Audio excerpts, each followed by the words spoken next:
Part of my job is to meet with hiring managers and high-level leaders in organizations that are involved in talent, and to talk with them about the upcoming year, and to find out what are they optimistic about, what are they worried about, what's challenging them, and what their forecasts are. In today's video, I'm going to talk with you about some of the insights I've gleaned in these conversations. And these are with different organizations all across the country in a variety of industries. It's also based on some of the research I've done too. But these are 4 things that hiring managers are concerned about in 2024. It's going to be a dynamic year. Let's get into it. Now, one of the things that I have heard from a handful of hiring managers over the past couple of months is they have seen an uptick in candidates no-showing or ghosting them. So what does this mean? Well, this basically means that at some point in the process, they are noticed candidates just dropping out of their interview process, which obviously makes it much harder to hire and to fill your roles and to complete business objectives. It makes it much more challenging. Now, there's all different levels of this, right? There's candidates saying they're going to go to an interview and then not showing up. There's candidates, having done a couple interviews but then dropping out of the process. But one of the things that hiring managers have told me they've seen a lot more recently is they have seen candidates go all the way through the process, get extended an offer, accept a written offer, and then not show up on the first day and then never respond. They reach out to them and they don't reply at all. They just ghost them. And this is something that they've seen an uptick of over the last 6 months, last 12 months. So it's really interesting because I'm hearing an inordinate amount of hiring managers saying, hey, this is something that we are concerned about. This is something that we've seen happen. This is something that we're concerned is going to continue to happen. So in 2024, that is a thing that I think hiring managers are still going to be hypersensitive around. And it's why, as a candidate, it's so important to demonstrate significant interest in the role so that the hiring manager has confidence that you are going to want to take the role and they're going to insulate themselves from risk by choosing someone who is incredibly interested in the role. Counteroffers. Counteroffers are a big one. In the last year and a half, 2 years, I would say, I have probably noticed that this has been a trend I've had to deal with in my space more frequently. So I work in recruitment, I work as a third-party agency, and I have a team of recruiters, a team of account managers, and a team of people leaders, and at any given time, we're working on several hundred roles all across the country in a variety of industries. And I have to say, I've experienced a lot more counteroffers happening. And that's a candidate accepting an offer, going to give their 2-week notice, and then their current employer going, hey, we can't lose you. Here's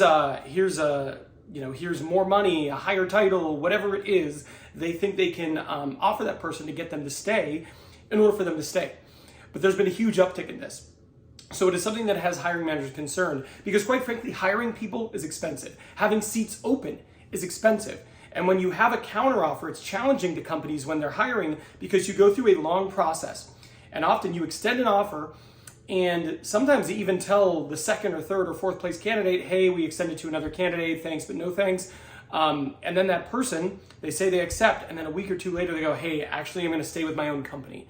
Those counteroffers are pretty hard to deal with because sometimes then you go, oh, well, let's go back to the other candidates.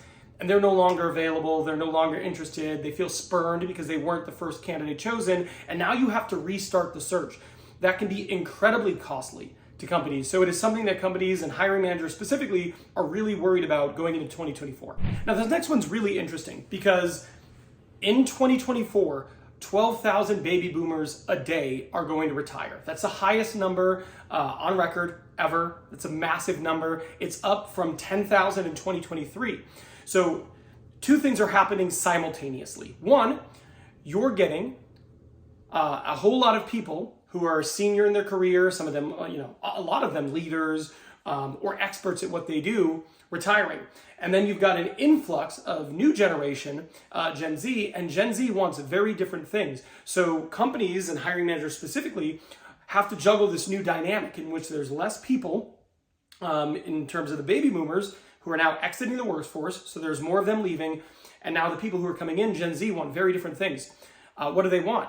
Well, they want flexibility, they want meaning, and they are not interested in leadership. I shared a couple of YouTube shorts earlier this year in which I talked about some of the things that were motivating Gen Z, but one of the things I found through just some of the research I've done is that they're not interested in management roles. It doesn't do it for them. They don't want that. So now you're seeing a whole bunch of leadership level people leaving more than ever, and baby boomers, and you're seeing Gen Z avoiding going into that. And it's certainly going to stress test organizations as we currently see them, as we currently experience them, because there's going to be a smaller pool of people who are qualified and interested in managerial roles. So a lot of dynamics there, but I think just the balancing, baby boomers leaving the workforce and higher numbers than ever, and you couple that with a new generation coming in who wants very different things, it's going to be really challenging, and it's something hiring managers are certainly concerned about as they continue to do workforce planning and growing their teams in 2024 and beyond. 2024 is also a year where retention is going to be huge. About 41% of people in a recent survey said they are interested in leaving their current job this year. That number is up from what it typically is. So you're seeing a whole bunch of baby boomers leaving, you're seeing more people quitting, you're seeing the organizations being filled with people who want flexibility, meaning not interested in management positions. So resignations are huge. It is really hard to find really good people. On top of that, it can be really hard to train new people and get them up and running. There's a lot of investment that goes in from the point where you post a job until you have a turnkey resource who is doing the job at an effective level. So retaining your people is critically important, but the last 3 years have shown us it can be really hard to do that. I think this is a bit of a hangover from the Great Resignation when you had people leaving, but now, even though that has kind of slowed a bit, it looks like there might be a slight uptick in 2024, which is going to make it hard for organizations to continue to do workforce planning and fill their teams. Hey, if you need help filling your team, you should reach out to me directly on LinkedIn. I manage a large team of professional recruiters, and we can help you find people. So if you're struggling, if you're not finding people, reach out to me. Let's have a conversation. By the way, maybe you're one of those 41% of people who's looking for a new job in 2024, or maybe you're part of the 59% who aren't. Or maybe you don't know, which is why I made this video here. This video here is 9 clues. It's time to fire your boss, look for a new job. It's a new year. Maybe it's time for you to reconsider. Is this where I belong, or should I look elsewhere? This will help you decide. I'll see you over there.